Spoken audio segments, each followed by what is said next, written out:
ఎక్కడైనా ల్యాండ్ పై ఇన్వెస్ట్ చేయాలని అనుకుంటున్నారా? అయితే ఫ్యూచర్ సిటీలో ఇప్పుడే ల్యాండ్ పీస్ పెట్టుకోండి. పూర్తి వివరాలకు మాకు కాల్ చేయండి. నమస్తే రమగారు. నమస్తే జయ.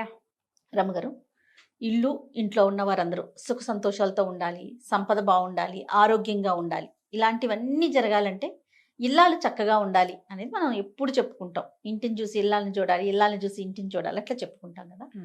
అట్లనే ధన సంపద పెరగాలి, భర్త చేస్తున్నది ఏ పనైనా సరే చక్కగా కలిసి రావాలి. ఇలాంటి ఉన్నప్పుడు ఆ ఇంట్లో ఉన్న స్త్రీ ఏ విధంగా ఉండాలి? ఈ కాలం వాళ్ళు వింటారా జయ? ఇంకా అంటే అది ఎట్లా అంటే రమగారు, వినేవారి కోసమే మనం మాట్లాడుకుందాం. అంతే అంతే. భర్తల వ్యాపారాలు, ఉద్యోగాలు,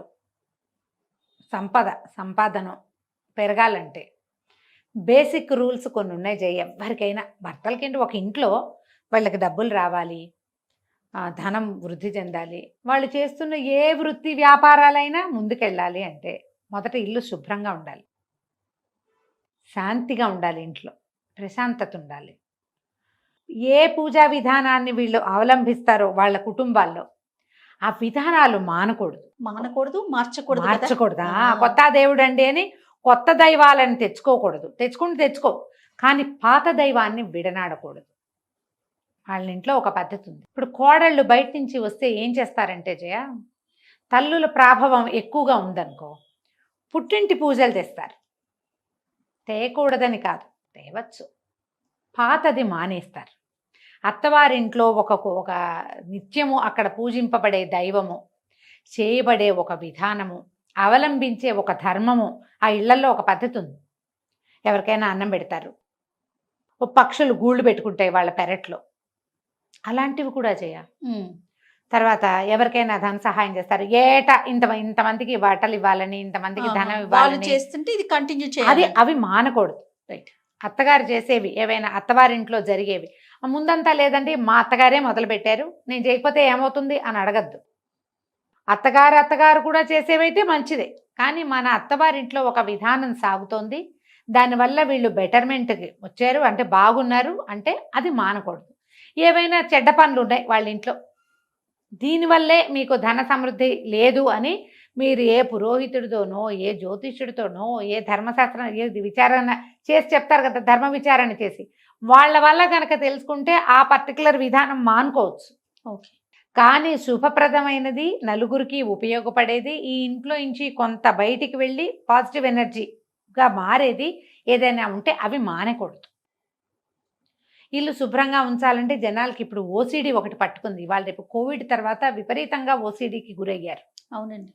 ఓసిడిలో ఇల్లు శుభ్రంగా ఉండటం, ఎంతసేపు సర్దిందే సర్ది, తుడిచిందే తుడిచి, కడిగిందే కడిగి, కూరగాయలు విపరీతంగా కడగటం, ఎంతసేపు హెల్దీ తిండని అదో పిచ్చి.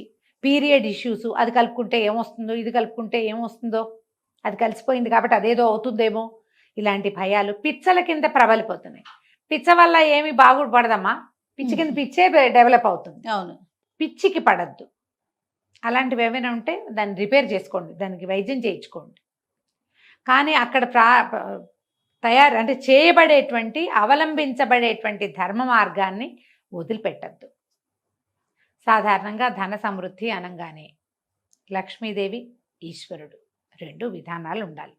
లక్ష్మీదేవికి పూజ, మామూలుగా లక్ష్మికి పూజ అంటే మనం లక్ష్మీదేవిని పెట్టుకుని లక్ష్మీ అష్టోత్తర శతనామావళి చేసి నిత్యలక్ష్మి పూజ చేయటమే కాదు. లక్ష్మీదేవికి కొట్లాటలు ఉంటే నచ్చదు. మీరు పక్కింటి వాళ్ళతో పోట్లాట, వాకిట్లోకి ఎవరైనా వస్తే పోట్లాట, స్విగ్గీ జొమాటో వాడు వస్తే ఆ వాళ్ళతోటి కూడా వాదన, వాళ్ళతోటి కూడా వాదిస్తారమ్మా. ఏంటో సార్ అనలేదని, అవునన్నారని, మర్యాదగా మాట్లాడలేదని, ఎవరో ఒకరితోటి పోట్లాట. ఇందులో ఆడమగ తేడా లేదమ్మా పోట్లాటలకి, అన్నిటికీ పోట్లాడము. ఇంట్లో వాళ్ళే మా భార్య భర్త కొట్టుకుంటూ ఉండటం, అత్త కోడళ్ళు కొట్టుకోవటం, వీటి వల్ల సమృద్ధి రాదు. అవి తగ్గించుకోండి. వ్యాపారం పెరగాలంటే ప్రధానమైన సూత్రం అది. ఇప్పుడు భర్తలు చాలామంది అన్నదమ్ములు వ్యాపారాల్లో కలిసి ఉండి ఇళ్లల్లో సెపరేట్గా ఉంటారు.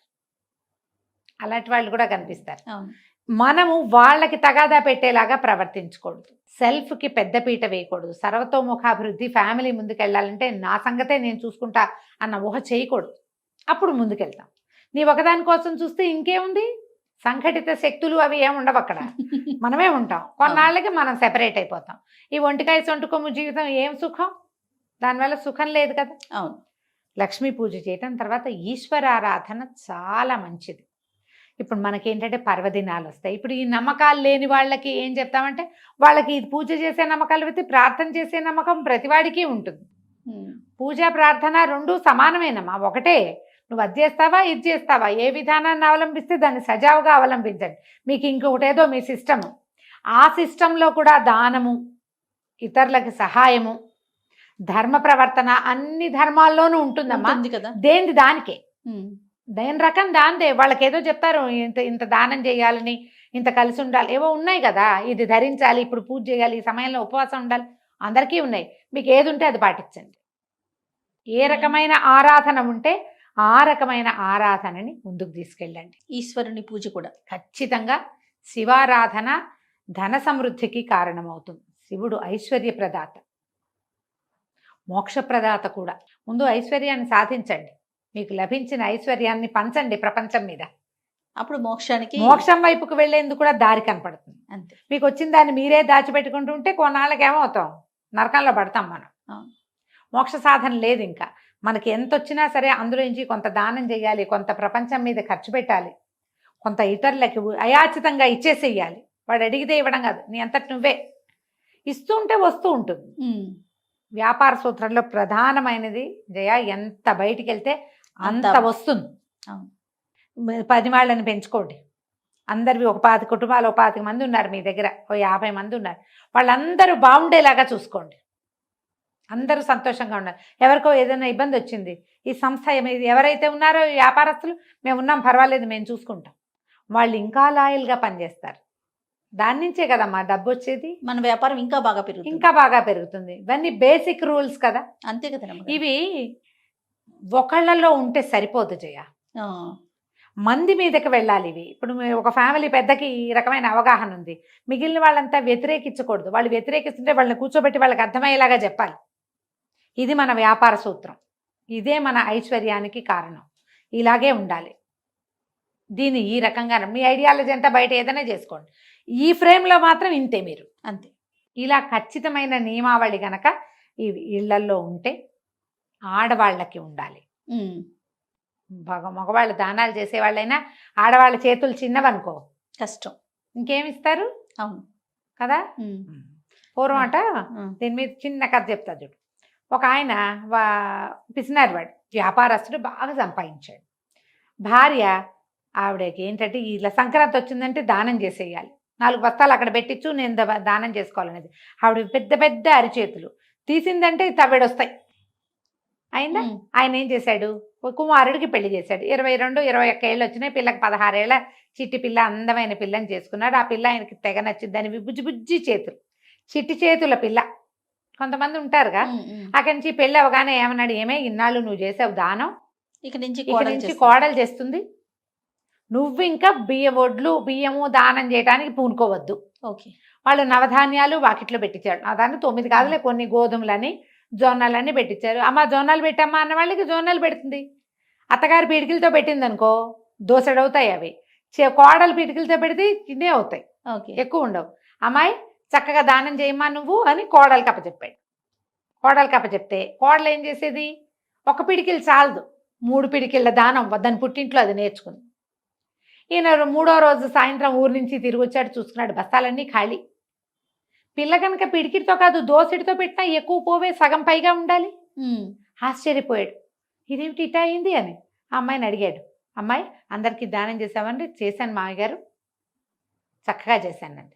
మెల్లిగా భార్యను పక్కకి తీసుకెళ్ళి అడిగాడు, ఏమే దాన్ని చెయ్యి చూడు, ఆ పిల్ల చెయ్యి అంతే, చిట్టి పద్మం వల్ల ఇంతే చెయ్యి, అది ఎంత పెట్టినా వెళ్ళవే, ఎంతమందికి పెట్టినా ఇటా పెట్టింది, మొత్తం ధాన్యం అంతా అయిపోయింది, అన్ని బస్తాలు ఖాళీ అయిపోయినాయి, ఏం మిగలేదు, కనుమ నాటికి ఖాళీ మొత్తం. అడిగితే ఈవిడ చెప్పింది, నేను ఒక్క దోసెడే పెట్టేదాన్ని, దాని వాళ్ళ పుట్టింట్లో వాళ్ళ నాన్నగారు 3 పిడికిళ్ళు పెట్టించేవట, 3 దోశలు పెట్టించేవట. 3 దోశలు అత్తగారి దోశల కంటే పెద్దవే అవుతాయి. అంతేగా. వీళ్ళ అలవాటుగా పెట్టింది, నువ్వు దానం చేయమని ఇచ్చేవు. ఆయన నెత్తి మీద చెయ్యేసుకున్నాడు. వెళ్ళే అలవాటు ఉంటే మన ఇంట్లో నుంచి ఎట్లయినా వెళ్ళిపోతుంది. ఆ దారి చెయ్యండి. పిల్లలకి కూడా అట్లా డొనేట్ చేసే అలవాటు చేయండి. పిల్లల పాత బట్టలు డొనేట్ చేయండి, పాత పుస్తకాలు డొనేట్ చేయండి, కొన్ని కొత్త బట్టలు కొత్త పుస్తకాలు కూడా చేయండి. పాతవే చేసి ఊరుకోవద్దు, అవును. కొత్తవి కూడా చేయండి. చదువుకునే పిల్లలకి చదువు చెప్పించండి. పని వాళ్ళ పట్ల అతి కఠినంగా వ్యవహరించద్దు. చెయ్యి విడిస్తే సంపద వస్తుంది. లక్ష్మీ పూజ, శివారాధన ఈ 2 నియమంగా ఉంచుకోండి. రైట్. నమస్తే అమ్మగారు. నమస్తే.